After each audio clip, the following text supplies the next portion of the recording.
Welcome to Sakshi digital exclusive. This is Shahida. కొన్నేళ్లుగా ఆనవాళ్లు లేకుండా పోయిన ఐఎస్ఐ ఏజెంట్ల ఉనికి మళ్లీ తెరపైకి వచ్చింది. చాప కింద నీరులా విస్తరిస్తూ మన దేశంలో నెట్వర్క్ ను కొనసాగిస్తున్నట్లు తాజా ఘటనలు స్పష్టం చేస్తున్నాయి. ఇండో పాక్ అంతర్జాతీయ సరిహద్దుకు ఆనుకొని ఉన్న రాజస్థాన్లోని జైసల్మేర్లో గూఢాచార్యం ఆరోపణపై గత వారం అరెస్టైన యువకుడిని విచారించగా పాకిస్తాన్ హ్యాండ్లర్లు అతని మొబైల్ ఫోన్ నుంచి అవతలి వైపు వాట్సాప్ ఉపయోగిస్తున్నట్లు గుర్తించారు. వాళ్లతో పరిచయం ఎలా ఏర్పడిందని ప్రశ్నించగా పాకిస్తాన్ మహిళా హ్యాండ్లర్ల హనీ ట్రాప్ లో చిక్కుకున్నట్లు ఆ యువకుడు వెల్లడించాడు. భారత భద్రతకు సంబంధించిన ముఖ్యమైన సమాచారాన్ని పాకిస్తాన్ ఇంటెలిజెన్స్ ఏజెన్సీ ఐఎస్ఐకి అందజేస్తున్నట్లు కూడా ఒప్పుకున్నాడు. జైసల్మేర్ కు చెందిన 28 ఏళ్ల జాబరాంను భద్రతా సంస్థలు వారం రోజుల పాటు అదుపులోకి తీసుకుని విచారించాయి.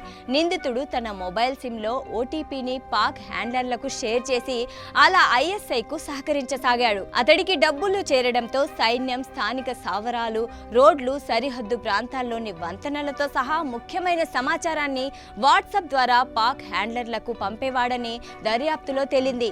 తాజా ఉదంతం నేపథ్యంలో భారత దర్యాప్తు సంస్థలు మరోసారి అప్రమత్తమయ్యాయి. కొన్ని దశాబ్దాలుగా భారత్ను పట్టి పీడిస్తున్న పాకిస్తానీ ఐఎస్ఐ ఏజెంట్లు ఇంకా ఇక్కడ స్లీపర్ సెల్స్ ద్వారా ఉనికిని కోల్పోలేదు. తాజాగా రాజస్థాన్లో అరెస్టు కాగా గత ఏడాది ఢిల్లీ పోలీస్, ఇతర భద్రతా సంస్థలు కలిసి పాకిస్తాన్ ఐఎస్ఐతో సంబంధమున్న అనేక మందిని అరెస్ట్ చేశారు. అప్పట్లో వారిని విచారించగా స్లీపర్ సెల్ నెట్వర్క్ ఇండియాలో ఉందని వెల్లడించారు. ఐఎస్ఐ స్లీపర్ సెల్స్ అంటే ఏమిటంటే మన దేశంలో రహస్యంగా ఉంటూ సాధారణ పౌరుల్లా జీవిస్తూ తమకు అందిన సమాచారాన్ని పాకిస్తాన్కు చెందిన ఇంటర్ సర్వీస్ ఇంటెలిజెన్స్ ఐఎస్ఐకు అందజేస్తూ ఉంటారు.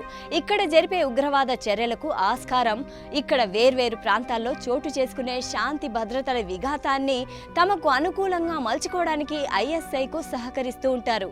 దానికోసం వారికి భారీ మొత్తంలో డబ్బులు అందుతూ ఉంటాయి. గతంలో ఢిల్లీ పోలీసులు చేపట్టిన ఓ ఆపరేషన్లో అన్సారుల్ మియాన్ అన్సారీ అనే వ్యక్తి చిక్కాడు. నేపాల్కు చెందిన అన్సారుల్కు పాకిస్తాన్ ఐఏఎస్తో సంబంధం ఉన్నట్లు నిర్ధారించారు. అతనిచ్చిన సమాచారంతో చేపట్టిన ఆపరేషన్లో 14 మంది అనుమానితులను పట్టుకున్నారు.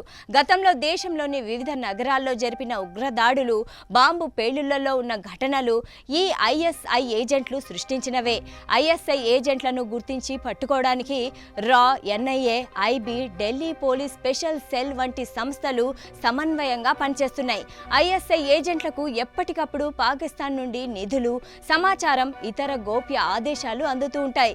కేవలం ఐఎస్ఐ మాత్రమే కాకుండా ఇతర ఉగ్రవాద సంస్థల స్లీపర్ సెల్స్ కూడా అప్పుడప్పుడు ఉనికి చాటుతూ ఉంటాయి. ఇండియన్ ముజాహిదీన్, ఐఎం కూడా కొత్త స్లీపర్ సెల్ మాడ్యూల్ను ఏర్పాటు చేస్తున్నట్లు 2021లో ఇంటెలిజెన్స్ నివేదికలు వెల్లడించాయి.